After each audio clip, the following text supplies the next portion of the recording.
Imagine finding out that the vitamins you swallow every single morning. Right, the ones you're supposed to take. Exactly. The exact ones your doctor told you to take to stay healthy. Imagine finding out they're not only totally useless to your body, but they're, like, actively clogging your cells. Yeah, and actually mimicking the symptoms of severe chronic disease.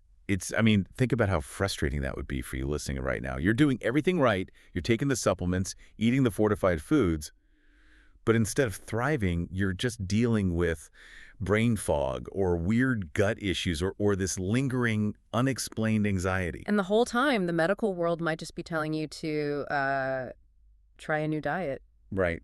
Or just writing it off as stress. It fundamentally flips the script on how we view chronic health issues because we are so conditioned to believe that if something is wrong with us, we are somehow, diseased. Like we're inherently broken. Yeah, pathological or just genetically unlucky in a way that requires a literal lifetime of management. But that is exactly why I am so incredibly excited for today's deep dive.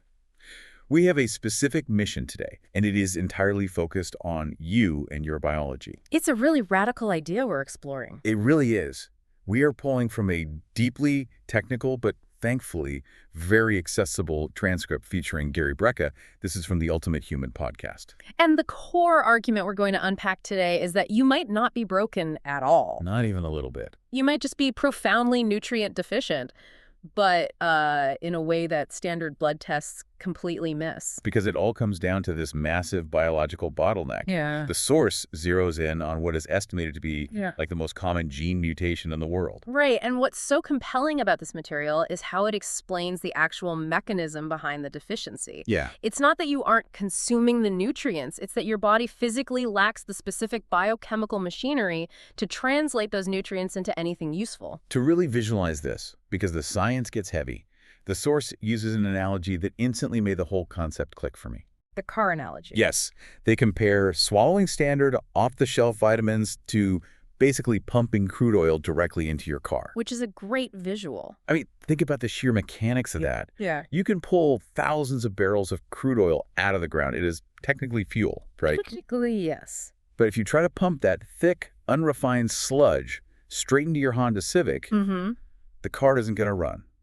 It has absolutely no idea what to do with crude oil. No, it would destroy the engine. The raw material has to go through a really complex refinery process. Right. It has to become gasoline before the engine can even recognize it and burn it. And the human body operates on that exact same principle.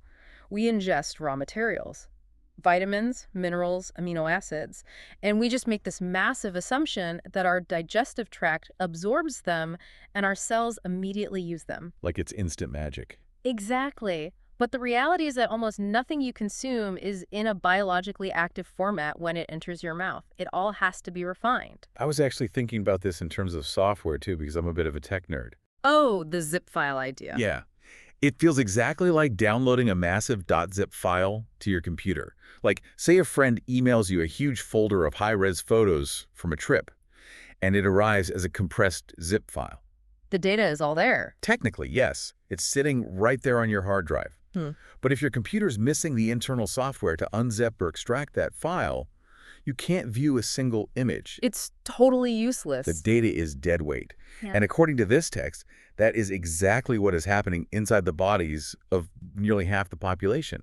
You have the vitamins in your system, but your biological unzipping software is corrupted. That's a brilliant way to conceptualize the structural failure at play here. The file is there, but the extraction tool is broken. Yeah. And to understand why that unzipping process fails, we have to look at a mechanism that is happening inside of you right now, roughly 300 billion times a day. Wait, 300 billion times? Every single day. Just wrap your head around that volume of cellular activity. It's wild. It's relentless. And the biological process we are talking about here is called methylation. Methylation. Right. If we stick to your analogies, methylation is your internal refinery. It is the chemical conversion process that takes that nutritional crude oil and refines it into usable gasoline. Okay, so what actually is a methyl group, chemically speaking? Biochemically speaking, methylation is simply the body taking a tiny molecule, a methyl group, which is just one carbon atom attached to 3 hydrogen atoms and passing it around. Like a biological baton. Exactly like that. Your body moves these methyl groups from one molecule to another to turn biological switches on and off. It uses them to detoxify chemicals and to convert nutrients into forms your cells can actually absorb. So methylation is the engine that actually unzips the files. Precisely. But this text focuses on a very specific bottleneck in that refinery, and it's driven by a gene called MTHFR. And look, yes, when you see that acronym on paper, it looks exactly like a censored swear word. It really does. It's hard not to read it that way in your head. I know. But it actually stands for methylene tetrahydrofolate reductase. Yeah, I'm just going to stick with MTHFR for the sake of all of our sanity. Probably a good call. But what really caught my attention wasn't the funny name. It was the sheer prevalence of the mutation. The source notes that an estimated 44% to 60% of the population carries a variant of this MTHFR gene. Which is massive. Think about the math there. There is roughly a 50-50 chance that you, the person listening right now, are carrying this exact genetic roadblock. And that is what makes this a true public health conversation. It's not just some niche genetic anomaly that affects a tiny fraction of people. It's half of us. Right. So to understand what this gene actually does and why a mutation is so incredibly disruptive, we have to look at what it's supposed to be processing. The MTHFR gene is the final step in the refinery process for vitamin B9. Vitamin B9, okay. But the text draws a very hard, very clear line between the two forms of vitamin B9 that we encounter in the world, folate and folic acid. And this is a distinction I feel like most of us completely gloss over. I know I certainly have. You see both terms on nutrition labels, on cereal boxes, on supplement bottles. They're everywhere. And the marketing makes them sound like the exact same thing. They are casually used interchangeably all the time, but structurally and biochemically, they are worlds apart. Dietary folate is the natural form. Natural meaning from the earth. Exactly. The word itself shares a root with foliage. It's what you find naturally occurring in dark green leafy vegetables, in legumes, basically in a natural human diet. Okay, so that's folate. What about folic acid? Folic acid, however, is a synthetic laboratory-created chemical. The source is absolutely adamant about this point. Folic acid does not exist anywhere in nature. Wait, really? Nowhere? Nowhere. You cannot find it growing in the soil. It is an entirely man-made, oxidized compound. Okay, but let me play devil's advocate for a second. Whether I eat a huge bowl of organic spinach to get natural folate, or I swallow a synthetic folic acid pill, they both still have to go through that methylation refinery, right? Yes? They both start as crude oil. That is a crucial point to make. Yes, neither of them is the final usable gasoline. When they enter your body, your enzymes have to break them down step by step until they are converted into the active bioavailable form. Which the source calls what? 5-methylfolate. Okay, 5-methylfolate. That is the magic biological gasoline. It is the extracted zip file. It's the only form the cell can actually use. Right. But here is where the MTHFR mutation creates absolute chaos. The MTHFR gene is basically the blueprint that tells your body how to build the specific enzyme responsible for that final step, the step that actually creates the 5-methylfolate. The final turnstile. Exactly. If you have a normal wild-type gene, your body builds the enzyme correctly and you refine the crude oil just fine. The system works? The system works. But if you are in that 44 to 60% with the mutation, the enzyme your body builds is misshapen. It's sluggish. It's basically a broken machine. Yeah. It struggles immensely to process any raw materials, and the source points out that it is particularly terrible at processing synthetic folic acid. Which brings us to 1998. Yes, the turning point. This is the historical pivot point in the text. And I'll be honest, it's where things get really controversial. Because in 1998, the U.S. Food and Drug Administration stepped in with a massive public health mandate. A huge intervention. They require the agricultural and food processing industries to spray synthetic folic acid onto enriched grain products. We are talking about the entire American food supply. Right. Commercial bread, pasta, white rice, breakfast cereals, flours, all of it. The mass fortification of the Western diet. Now, I read this section a few times because I needed to make sure I was really understanding the context. And I want to be fair here. The text points out the FDA did this with the best of intentions, right? Absolutely. The goal was to prevent neural tube defects like spina bifida in developing babies. And historically, neural tube defects actually did decrease after this mandate. They did. So I have to ask, if the public health initiative achieved its goal, why is the source framing this specific fortification as a biological disaster? It's a vital question, and it really highlights the danger of blanket medical interventions. The source is very careful to acknowledge that the fortification was a victory, but exclusively for the portion of the population without the MTHFR mutation. Ah, the ones with the working software. Exactly. For the people who had the healthy biological software, the extra synthetic folic acid in their morning toast was easily unzipped.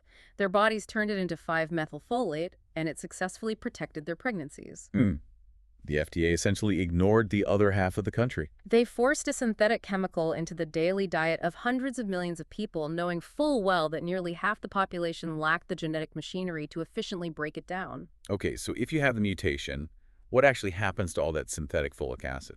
Like from the cereal and the bread you eat every day, where does it go if you can't process it? It creates a massive systemic traffic jam. A traffic jam. Yes. Folic acid and natural active folate use the exact same transport proteins and cellular receptors. They essentially park in the same biological parking spots. Yeah. Because the synthetic folic acid can't be fully processed, it just accumulates. It sits on the cellular receptors, completely blocking them. In biochemistry, this is known as competitive inhibition. So it's like someone shoving a fake plastic key into the lock on your front door. That's a perfect analogy. It fits into the keyhole, but it won't turn. Yeah. And worse, because the fake key is stuck in there, you can't even get your real key into the door. That is exactly the mechanism. You end up with a dual threat crisis. First, you have toxicity from the unmetabolized synthetic folic acid just building up in your bloodstream. Because it has nowhere to go. Right. And second, because the receptors are blocked, your cells are starving. They're experiencing a profound deficiency of the actual active fuel, the 5-methylfolate, that they desperately need to function. That is just wild to me. It's like you're dying of thirst in the desert and someone keeps handing you bottles of frozen water. And you're locked in a freezer. Like you have water all around you, but you can't drink a single drop, and the ice is just piling up until you have no room to move. That's exactly how competitive inhibition works in the body. And the crazy part is, this isn't just some abstract theory either. The source grounds this entire traffic jam concept in some incredibly recent hard science. Yes, the clinical validation is what makes this so compelling. The source references a landmark study published in the Journal of Clinical Medicine. 2024, right? It was published in 2024, though completed a few years prior. But the published data looks directly inside the cell to observe the physical consequences of this specific nutritional traffic jam. And the focal point of that study revolves around a cellular defense mechanism called S-phase arrest. Let's really break this down because the biology here is fascinating. To explain how a cell replicates, the text uses this brilliant analogy of DNA acting like a twisted ladder. Right. If you picture the nucleus of any of the 32 trillion cells in your body, you have your DNA neatly packed in there. 32 trillion, just casually. Just casually doing their jobs. When a cell needs to divide and replicate, which happens constantly for tissue repair, immune function, basic survival, that twisted ladder has to duplicate itself. It essentially unzips right down the center, splitting the rungs of the ladder in half so it can build an exact mirror image of itself. Like the zipper on your jacket. Right. And this replication happens in a very specific window of the cell cycle known as the S phase, which stands for synthesis. Synthesis, okay. During synthesis, the cell is meticulously stitching the new DNA sequence together. The teeth of that biological zipper have to line up flawlessly. Every single base pair, every amino acid must match its counterpart. And if they don't? If they don't line up perfectly, you get a mutation. And this is where the active vitamin, the gasoline, comes into play, isn't it? For those zipper teeth to align properly, the enzymes doing the stitching require massive amounts of 5-methylfolate. It is the critical catalyst. Without it, the process fails. Now, if you are part of that 44% who can't manufacture that gasoline because of the MTHFR bottleneck, the cell enters S phase, it starts trying to zip the DNA back up, and it realizes it doesn't have the necessary material. So what happens? The teeth of the zipper fail to align. The sequence is broken. I was looking at this in the text and thinking about how cancer develops. Because S-phase arrest is technically a good thing, isn't it? It is. If a cell just kept blindly replicating with broken misaligned DNA, that is literally the definition of a tumor or a rampant virus. That's a vital connection to make. S-phase arrest is your body's evolutionary guardian. The human body is extraordinarily intelligent. It has internal checkpoints. Like quality control. Exactly. When the cell senses that the DNA is misaligned due to a lack of active folate, it throws an emergency brake. It intentionally halts the replication cycle. Just shuts it down. Yes. The cell enters a sort of biological purgatory, refusing to divide, specifically to prevent a mutated, potentially cancerous cell from propagating. S-phase arrest is a fail-safe. It's basically an automated safety sensor on a factory assembly line. Like if the optical sensor detects that a critical screw is missing from the engine block, the entire conveyor belt shuts down. Precisely. It halts production so the factory doesn't accidentally manufacture and ship out a dangerous broken car. The mechanism protects you from cancer, certainly, but having your cellular replication halted across your body is absolutely disastrous for your daily function. Oh, I bet. If your cells are stalled on the assembly line, you aren't repairing tissue, you aren't producing adequate energy, your immune system is compromised. You are alive, but you are functionally exhausted at a microscopic level. Which brings us back to the 2024 clinical study. Right. Because they wanted to see if they could get these stalled cellular factory lines moving again. Right. They set up an experiment. They took cells, put them in different conditions, and measured how much active 5-methylfolate actually made it inside the cell to fuel that DNA zipper. Yeah. And the source mentioned the speaker almost shed a tear reading these results because it validated like a decade of his clinical work. The data is stark. It completely dismantles the idea that all vitamins were created equal. They looked at 3 distinct scenarios. Okay, let's go through. In the first scenario, they took a person with a normal, healthy MTHFR gene, and they exposed their cells to standard synthetic folic acid. And the result for that group was a 2.5-fold increase in the active nutrient inside the cell. So for them, the system worked. It did. They took the fake stuff, their internal software successfully unzipped it, and they created the gasoline. The biological refinery functioned as designed. But then we look at the second scenario. This is the one that got me. They took a person with the MTHFR gene mutation, and they gave them the exact same dose of synthetic folic acid. I literally had to reread the chart in the transcript when I saw the result for this group, because it was 0. A literal 0-fold increase. Complete, total inability to process the synthetic vitamin. Oh. They could drown those mutated cells in synthetic folic acid, and the intracellular concentration of the usable fuel did not rise by a single fraction. The plastic key was stuck in the lock. The factory line remained completely shut down in S-phase arrest. Yes. That is just staggering to think about. If you have this mutation and you are faithfully taking a standard multivitamin every day, or you're making sure to eat fortified cereals because you honestly want to be healthy. You're trying your best. Yeah. You are getting a 0% return on investment. Your cells are still starving. The crude oil is just pooling in the driveway. And causing toxicity while it sits there, remember? Right. But the study didn't end there. The third scenario is where the entire paradigm shifts toward a solution. The hope? Yes. They took those same mutated cells, the ones entirely stalled out in S-phase arrest, and instead of giving them synthetic folic acid, they introduced 5-methylfolate directly to the environment. They just handed the cell the pre-refined gasoline. Exactly. And the intracellular concentration of the active nutrients spiked by 10-fold. A 10-fold increase. A massive jump. The impact was immediate. The cells snapped out of S-phase arrest, the DNA zipper finally had the catalyst it needed to align the teeth, and the cells began replicating and functioning normally again. The source uses an analogy here that I will probably use for the rest of my life because it is just so perfect. They call 5-methylfolate the Disney Fast Pass. It creates a very clear visual of how biochemical bypass works. Think about being at Disney World in July. You've been standing in the regular standby line for an hour in the sweltering heat, just inching forward to get on the ride. Sounds miserable. It is. And that standby line is the normal metabolic pathway. It takes multiple enzymatic steps, a lot of time, and a lot of cellular energy to turn raw food into usable fuel. And if the turnstile at the front of the line is broken, which is the MTHFR mutation, you just stand there forever. You never get on the ride. But 5-methylfolate, it holds the fast pass. It bypasses the standby line completely, walks right past the broken turnstile, and hops directly onto the ride. It crosses the cell membrane immediately because it is already in the exact format the cell needs. By providing the body with the already methylated form of the nutrient, you render the genetic roadblock totally irrelevant. You aren't fixing the broken gene, are you? No, you are simply bypassing it. You provide the exact end product the body was failing to manufacture. So let's take this out of the microscope and into everyday life. What does this S-phase arrest, this cellular traffic jam, actually feel like for you, the listener? In a practical sense, Yeah. If your cells are stalled, how does that manifest when you wake up in the morning? it manifests as a cascade of chronic, seemingly unrelated physical and mental health symptoms. The medical system often treats these symptoms as separate diseases, but the source traces them all back to this single methylation bottleneck.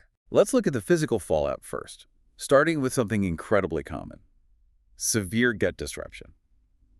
The text strongly links this deficiency to irritable bowel syndrome, or IBS. Gut health is a massive industry right now. Oh, absolutely. You can't go online without someone selling a new probiotic or a specialized elimination diet for bloating and cramping. People are desperate. Yeah. And the text outlines the agonizing journey of patients who spend thousands of dollars out of pocket. Oh, much money. They do exhaustive gut biomapping, trying to find the bad bacteria. They go on strict, miserable elimination diets. They get panels of food allergy and sensitivity testing, trying to isolate why they are experiencing chronic gas, diarrhea, or constipation. And very often the results are inconclusive or the treatments just don't work. Because they are treating the gut lining as the root cause, when the gut issues are actually just a symptom of a cellular energy crisis. Right. We have to look at the mechanics of digestion.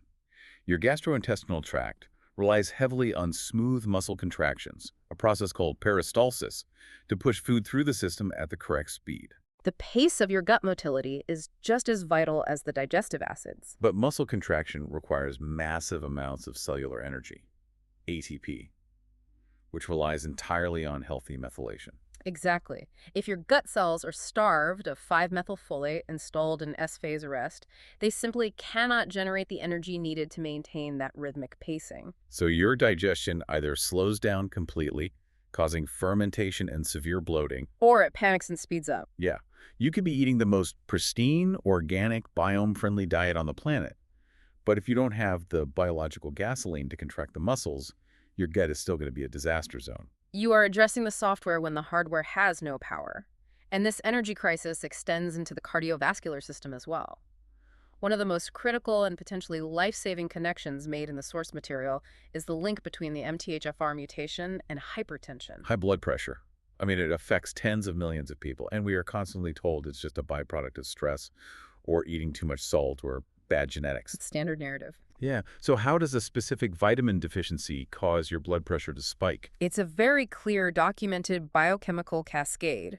The process centers around an amino acid in your blood called homocysteine. Homocysteine. To keep things simple, homocysteine is a byproduct of metabolism.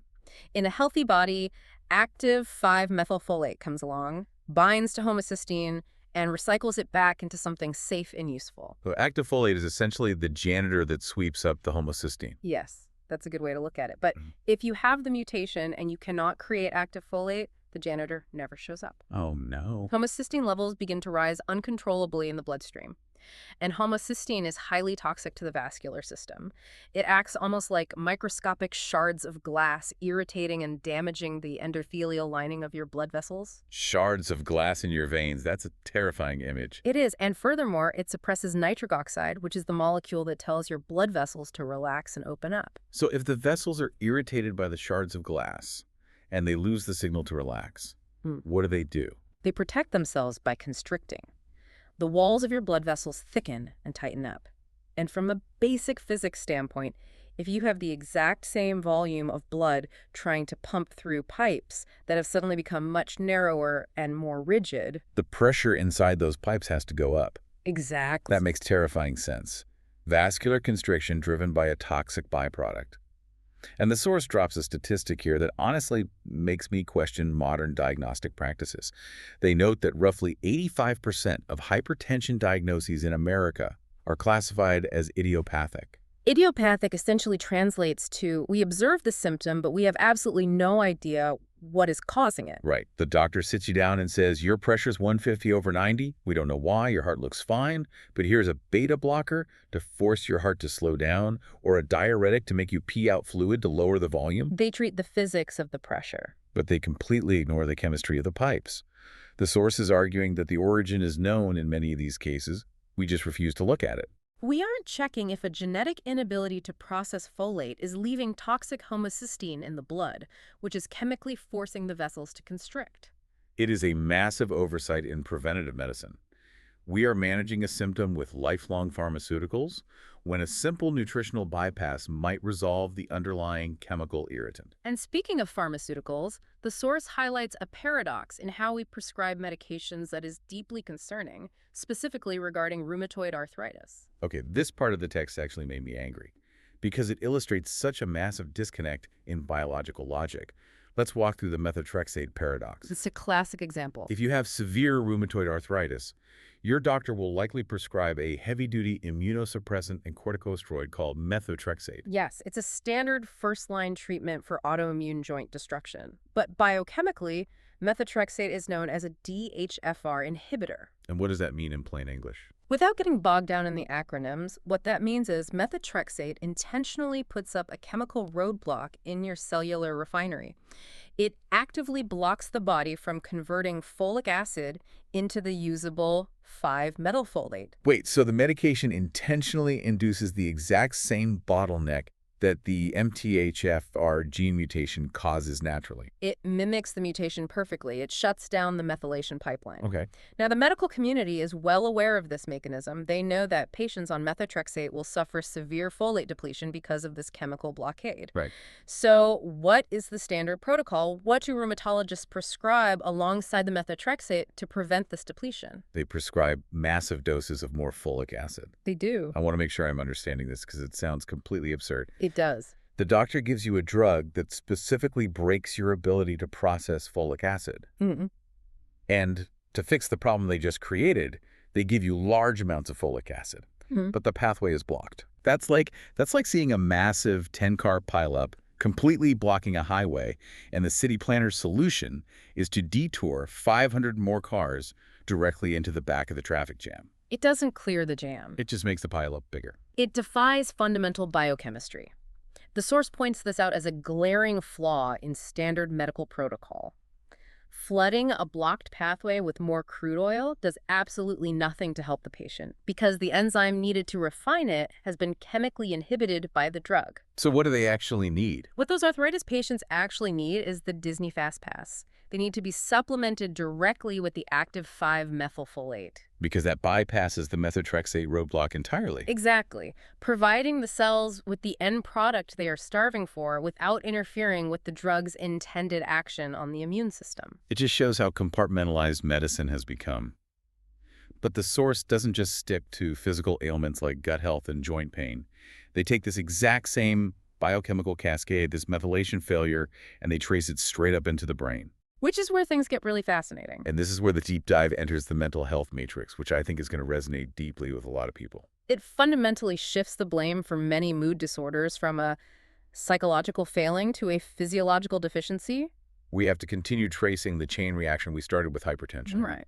We know a lack of active folate causes homocysteine to rise, but what happens next in that sequence? If the homocysteine isn't being swept up and recycled, what is it supposed to be recycled into? In a healthy methylation cycle, homocysteine is converted into a crucial compound called L-methionine. L-methionine. If homocysteine stays high, it means your L-methionine levels crash. You become deficient. Okay, L-methionine. What is its primary job in the brain? L-methionine is a foundational building block for an enzyme whose entire purpose is to break down and clear away catecholamines. Catecholamines. Let's define that, because understanding what those chemicals do is the absolute key to this whole mental health argument. Catecholamines are your fight-or-flight neurotransmitters. Adrenaline, noradrenaline, dopamine. They are the chemical alarm bells that your adrenal glands pump into your system when you are in acute danger. Like an emergency response. Right. If a car swerves into your lane on the highway, catecholamines spike your heart rate, dilate your pupils, flood your muscles with glucose, and induce a state of hyper-alert panic so you can survive the threat. Which is an incredible life-saving mechanism if you were actually about to be in a car crash. Essential for survival. But what if you're just sitting in your living room? The source paints a picture here, and I want you, the listener, to really internalize this and ask yourself if you've ever felt this lived experience. It's very common. Have you ever been sitting in a perfectly safe environment, maybe reading a book or watching TV, and suddenly you feel this rising tide of dread? Your chest tightens, you feel a deep sense of fear, but there's absolutely zero threat around you. You are experiencing the physiological presence of fear without the environmental presence of danger. Exactly. Or consider your sleep. Have you ever laid in bed at night and your physical body exhausted, your muscles feel like lead, but your mind is racing at 1,000 miles an hour? The source perfectly describes it as body tired, but mind awake. Yes, you physically cannot shut your brain down to sleep. Or perhaps most relatable of all, have you ever lost your temper over a minor inconvenience, and the second you snap, your rational brain realizes you are overreacting? But you physically cannot calm down. You just can't put the cork back in the bottle. Right. The anger just lingers and hums in your nervous system. That lingering anxiety, that racing mind, that inability to self-regulate, the source argues that none of that is a character flaw. It is a mechanical failure to clear fight-or-flight chemicals. Because you're missing the L-methionine. Precisely. Let's say a stressful email triggers a minor release of adrenaline. In a normal body, once you read the email and realize it's fine, the L-methionine-based enzymes swoop in, break down the adrenaline, and you return to a calm baseline. The alarm turns off. But if you have the MTHFR bottleneck, you lack the L-methionine required to sweep those chemicals away.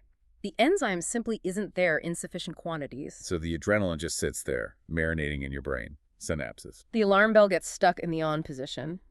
Your nervous system remains locked in a state of high alert for hours, sometimes days, after the stressor is gone. That sounds exhausting. You experience chronic, crippling anxiety not because you have a broken mind that needs psychological therapy, but because your brain lacks the raw chemical materials needed to dismantle the stress hormones. That perspective is incredibly validating. To know that your anxiety might literally just be a missing enzyme. And the mental health cascade doesn't stop at anxiety, does it? No, it goes deeper. The source explores what happens when this methionine deficiency continues down the pipeline. Yes. Methionine is also required to synthesize a molecule called same-S adenosylmethionine. Same. That actually sounds familiar. You see boxes of same in the supplement aisle at the grocery store all the time now. It has become very popular because SIME is the primary methyl donor for the central nervous system. It is heavily involved in regulating mood and creating serotonin and dopamine. Okay, so what happens if you don't have enough of it? The source argues that a severe deficiency in SIME doesn't always look like traditional depression, where someone is crying or in deep despair.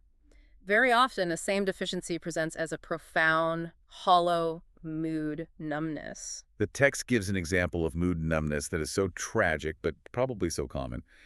They describe a scenario where someone has worked all year, saved up their money, and finally taken their family on a dream vacation. Right, the resort example. Yeah. They're standing at a beautiful resort. The weather is flawless. Their kids are laughing in the pool. Their spouse is smiling at them. Intellectually, their logical brain evaluates the scene and says, I am smart enough to know I should be elated right now. I know I love these people. This is a perfect Well, moment. the logic is there. But internally, their emotional dashboard is complete flatline. They feel nothing, just a numb void. It is a devastating, isolating way to exist. And society, and often the psychiatric community, conditions us to view this numbness as a deeply ingrained psychological issue. Like a trauma response. Or a moral failing that requires years of psychoanalysis to unravel. But the biological lens offered here strips away all that guilt. The force suggests that your brain simply might not possess the chemical raw materials, the same required to physically generate the physiological sensation of joy. If your car is entirely out of gas, it doesn't matter how hard you press your foot on the accelerator. It doesn't matter how beautiful the scenic highway is. The car is not going to move forward. That's hard truth. If your brain is starved of SAM because of a genetic methylation bottleneck, it doesn't matter how perfect the vacation is, you are physically incapable of feeling the chemical sensation of happiness. It is a raw material deficiency, full stop. It is such a profound way to look at human emotion. And as we transition into the final major section of the source material, the stakes of this deep dive escalate dramatically. They really do. We aren't just talking about individual adults suffering from brain fog or anxiety anymore. We are talking about generational impact. The future. Yeah. The text makes an incredibly urgent, almost pleading argument regarding pregnancy, pediatric development, and the literal future of our health trajectories. This section deals with developmental windows, which are terrifying because once a developmental window closes during gestation, it cannot be reopened. It's permanent. It begins with a very stark warning about a cornerstone of modern obstetrics, the standard prenatal vitamin. Right. If a woman finds out she is pregnant, literally the first piece of advice she gets from her doctor, her mother, and every parenting blog is to immediately start taking a prenatal vitamin. Standard advice across the board. And what is the single most heavily advertised, defining ingredient in almost every commercial prenatal vitamin on the market? Folic acid, a massive concentrated dose of it. The source points out that many of these standard off-the-shelf prenatals contain 1,000% to 1,400% of the recommended daily allowance of synthetic folic acid. Over 1,000%. Okay, so let's connect all the dots we've established today. Based on everything we now know about the MTHFR mutation, competitive inhibition, and S-phase arrest. What biologically happens when a young woman who unknowingly carries this genetic mutation starts swallowing a massive daily dose of a synthetic chemical, believing she is doing the responsible thing for her baby? According to the hypothesis laid out in the source, she is unwittingly triggering a state of profound dual-front toxicity. How so? Because she lacks the unzipping software, her body cannot process that massive influx of synthetic folic acid. It rapidly accumulates in her bloodstream, aggressively plugging up every folate receptor in her body. The plastic keys in the locks again. Exactly. Simultaneously, her own cells, and critically, the rapidly dividing cells of her developing fetus, are being starved of the active 5-methylfolate they require for healthy DNA synthesis. So she is chemically toxic and profoundly nutrient deficient at the exact same moment. Yes. During the single most metabolically demanding and delicate process a human body can undergo. It's the perfect storm, and the source draws a direct line between this specific mechanism and a host of devastating maternal outcomes. What? They argue that this toxic blockade could be a primary overlooked trigger for severe postpartum depression. But the source makes a very specific observation here. They note that this depression often doesn't actually start postpartum, after the birth. Wait, really? When does it start? The mood numbness and anxiety often begin during the pregnancy, closely tracking with the exact timeline of when the mother began taking the high-dose synthetic prenatal. Wow. Because the massive dose of synthetic folic acid shut down her methylation cycle, crashed her same levels, and left her brain unable to clear catecholamines. Exactly. The source was practically begging women to check their prenatal labels, and they didn't stop at mood disorders. They linked this severe active folate deficiency to tragedies like repeated unexplained miscarriages. That's heartbreaking. They even linked it to lactation failure situations where a mother desperately wants to breastfeed. She is doing everything right, but her body physically refuses to produce milk. Because lactation is a monumental biological undertaking, right? It requires vast amounts of cellular energy and flawless methylation. If the mother system is completely stalled in S-phase arrest, fighting toxicity, the body goes into survival mode. It prioritizes the mother's basic survival over milk production. Exactly. It is a heartbreaking cycle, especially because these women feel immense guilt, entirely unaware that their specific genetic code is just violently clashing with the synthetic vitamin they were medically advised to take. And if the mother's biology is struggling under that much strain, the text inevitably turns to the impact on the developing child. Yes, the pediatric side. This brings us to a part of the material that the source handles very passionately. We need to be careful to frame this clearly. The source is presenting a speculative hypothesis regarding the link between this genetic mutation, the FDA folic acid mandate, and the explosive rise in neurodevelopmental issues, specifically autism. It is a highly debated area of research, certainly, but the source presents a specific mathematical and historical timeline that is hard to ignore, and it really demands critical thought. Let's hear the numbers. They point to the epidemiological data. In 1988, the diagnostic rate of autism in the United States was roughly 1 in 5,000 children. 1 in 5,000. It was exceptionally rare. The speaker in the transcript even mentioned that when he graduated high school in '88, he didn't know a single peer with an autism diagnosis. But if you fast forward to the data available today, that rate has accelerated to 1 in 36 children. 1 in 36, from 1 in 5,000. That is an exponential astronomical increase in a matter of decades. And the source argues that an increase of that magnitude simply cannot be explained away merely by better diagnostic criteria or increased awareness. Right, our DNA didn't change overnight. Uh-huh. The genetics of the human species did not evolve or degrade that rapidly in 30 years. Exactly. So the logical question is, what changed in our environment? And what does the source point to? The source isolates two massive overlapping environmental shifts. The first is severe agricultural soil depletion over the last half-century. Because of overfarming. Yes. Due to overfarming, we are simply getting significantly less natural folate from our vegetables than our grandparents did. We are starting from a massive natural deficit. And the second shift. The second shift was the 1998 FDA mandate. At the exact time our natural folate intake crashed, we flooded the food supply with mandatory synthetic folic acid. So the hypothesis the source is presenting to the listener is this.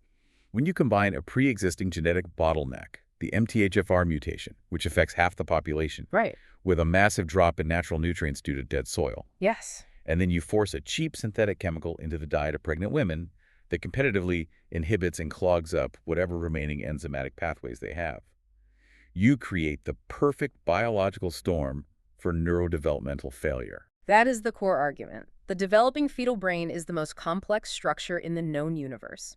It requires massive amounts of rapid, flawless DNA replication. Which we have established absolutely requires active 5-methylfolate. Exactly. If the mother system is jammed with synthetic folic acid and S-phase arrest is occurring, the delicate sequencing of fetal brain development could be compromised. While this remains the source's speculative hypothesis, from a purely biochemical standpoint regarding receptor inhibition and S-phase arrest, the mechanical logic is highly plausible. It is a heavy, heavy thought to process. But the saving grace of this deep dive is that the source doesn't just drop that terrifying hypothesis and leave parents sitting in fear. No, they offer a way out. They offer one of the most incredibly actionable, immediate pieces of advice I've ever come across in our research. They present a challenge that we can call the 7-day experiment. Yes, a direct, zero-cost intervention specifically aimed at parents of children who are currently struggling with ADD, ADHD, severe behavioral disruptions, or an inability to focus in school. If you have a kid who is just bouncing off the walls, getting calls sent home from the teacher every week, having meltdowns they can't control, and incapable of finishing a simple assignment, the source lays down a gauntlet. It requires no doctor's visit, no pharmaceuticals, and it has absolutely zero risk. The challenge is simple in theory, but requires vigilance. Militantly remove all fortified and enriched foods from the child's diet for exactly 7 days. Militantly remove them. That means you have to read the labels? No standard box cereals, no conventional sliced sandwich bread, no enriched pastas, no standard kid crackers or snacks. Because every single one of those enriched grains, by law, has been sprayed with the synthetic chemical folic acid. You have to swap them out entirely. You find unfortified alternatives, sourdoughs, organic whole foods, rice things that haven't been mandated by the government to carry this specific chemical payload. And the source claims that the parents who commit to this 7-day flush are often left completely astounded by the results. They say they literally have a completely different, calmer child in their house after just 1 week. And we know exactly why this happens now. If that hyperactive child happens to have the MTHFR mutation, which statistically they have a coin flip chance of having, You are suddenly removing the massive chemical roadblock from their brain. You stop pouring crude oil into their delicate, sputtering engine. the synthetic folic acid clears the receptors, the S-phase arrest begins to lift, the methylation cycle can finally start turning again. And crucially, their brain can finally manufacture the L-methionine required to break down the catecholamines. The adrenaline that has been keeping their nervous system in a constant state of fight-or-flight panic. All just from changing the type of cracker they eat in their lunchbox. It's wild. And it really brings this entire conversation full circle. The ultimate takeaway from this deep dive isn't just a biochemistry lesson about one specific vitamin. No, it's much bigger than that. It is a massive, empowering paradigm shift in how we view the human body. It truly is. Synthesizing everything we've covered today from this transcript, the overarching implication is that so much of the chronic suffering we see in society, the rampant hypertension, the devastating gut disorders, the crippling, unexplained anxiety, the emotional numbness, the pediatric developmental struggles, They might not be inherent flaws in our biological design. We are not a chronically broken, defective species. We're just running the wrong software for the hardware we have. The sheer empowering nature of that perspective is what I love the most about this material. It is a message of ultimate hope. You don't necessarily need to resign yourself to a lifetime of complex, side effect heavy pharmaceuticals. Sometimes you just need to swap a cheap synthetic vitamin for its bioavailable equivalent. You just need the Disney Fast Pass. You bypass the genetic roadblock, put the correct pre-refined raw materials back into the human body, and suddenly you give your cells the ability to thrive at 100% instead of walking around feeling like a zombie operating at 55% of your true normal. Knowledge is the most valuable therapeutic tool we possess. By understanding your unique genetic predispositions and understanding the mechanisms of how these chemicals interact with your cells, you can stop fighting a losing battle against your own biology. You can start giving your body exactly what it needs to heal itself. Exactly. You have to pay attention to what you put in your tank, because crude oil isn't going to get you down the highway no matter how much you pump into it. So as we wrap up today's deep dive, I want to leave you, the listener, with a final provocative thought to mull over on your own time. We have just spent an hour deeply unpacking how a single well-intentioned government mandate to spray a synthetic vitamin onto our food supply in 1998 may have fundamentally altered the mental and physical health trajectories of almost half the population. It certainly makes you wonder about the broader landscape of public health guidelines. It really begs a massive question. Think about your own pantry right now. How many other standard dietary guidelines or universally accepted enriched ingredients sitting on your shelves are silently clashing with your unique genetic code? What else are we universally accepting as healthy or essential that might actually be the exact biochemical roadblock holding your body back from its true potential? It's a question well worth exploring, and it requires a healthy dose of critical thinking, something to think about the very next time you flip over a box to read a nutrition label. Thank you so much for joining us on this deep dive. Keep questioning the consensus, keep learning about the brilliant machinery of your own unique biology, and we will catch you on the next one.